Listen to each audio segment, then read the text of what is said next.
And when you think about that's an astonishing fact, right?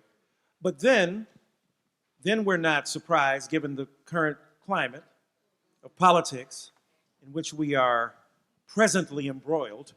And this film, it seems to me, right, without intending, right, a kind of sweet inadvertency, right, without even meaning so, it's an intervention in such a humane fashion because it's about issues of justice and love and transformation and redemption and the possibility of genuine rehabilitation and skepticism thrown in because we could be wrong.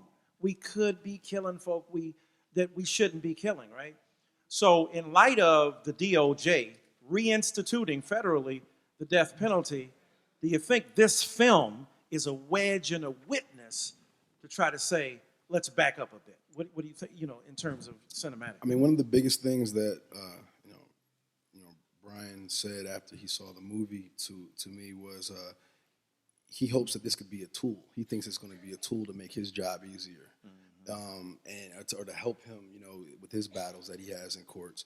And I think that's the biggest takeaway, because what else are we really trying to do with this movie besides change your minds, change your hearts, And if I could, if this movie could be a part of that, can be, aid to him on his journey, then mission accomplished. Mm-hmm.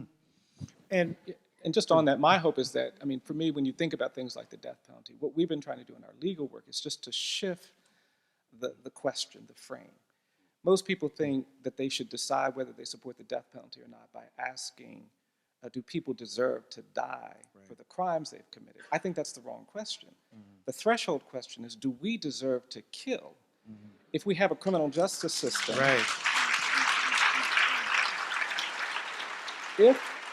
if we have a criminal justice system that treats you better if you're rich and guilty than if you're poor and innocent, if we have a system that is biased based on race, that is political, that is discriminatory, that is arbitrary, that doesn't do the right thing even when the evidence is presented, then our argument is we don't deserve to kill. The death penalty is a perfect punishment. We don't have a perfect system. And if we can communicate that through this film and this story, I hope it does re-energize the kind of resistance. The death penalty is a civil rights issue in this country. And we have to have that consciousness when we think about it. No, it's very important. And what I like, too, if the film itself is a foreshadowing of what you end up doing with the museum, and I think it's extremely important when you talk about the cultural work. The cultural work is not an adjunct to, but an accompaniment of a kind of serious legal and forensic engagement with these issues, and then you got to represent it, you got to symbolize it.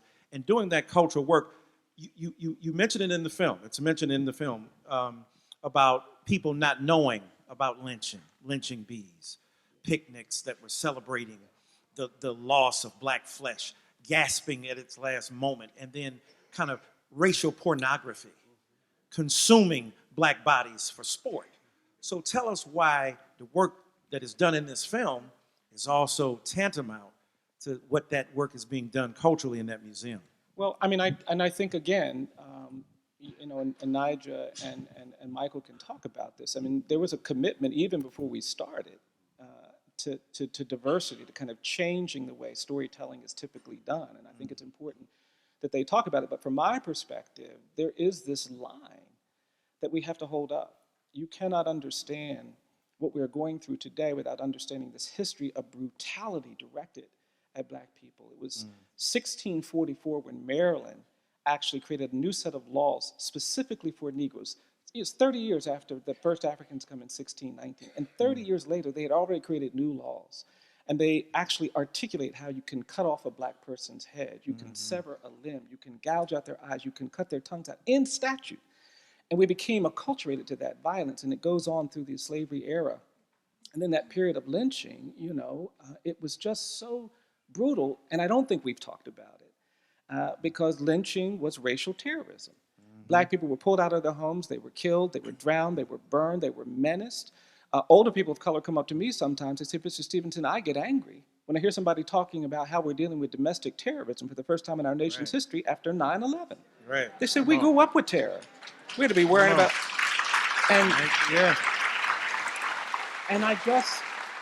I just think that consciousness has to be lifted up to understand the story. And we've got to educate people about the demographic geography of this nation. I come here, this is a beautiful place, but when I come here, I think about what happened to black people in the first half of the 20th century. Yeah. 6 million black people fled the American South.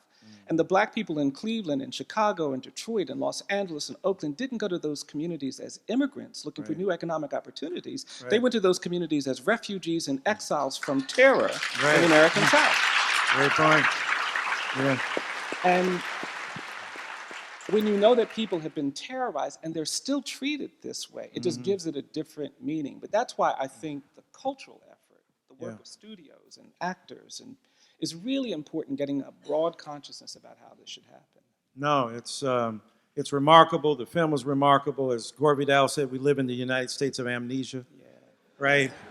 And this is an invitation into the kingdom of memory. Yes. And it's a selected memory, but it's a poignant and powerful memory. And we are all the better because of Warner Brothers and Mr. Jordan and Mr. Stevenson getting together to tell that story. Niija Kuykendall,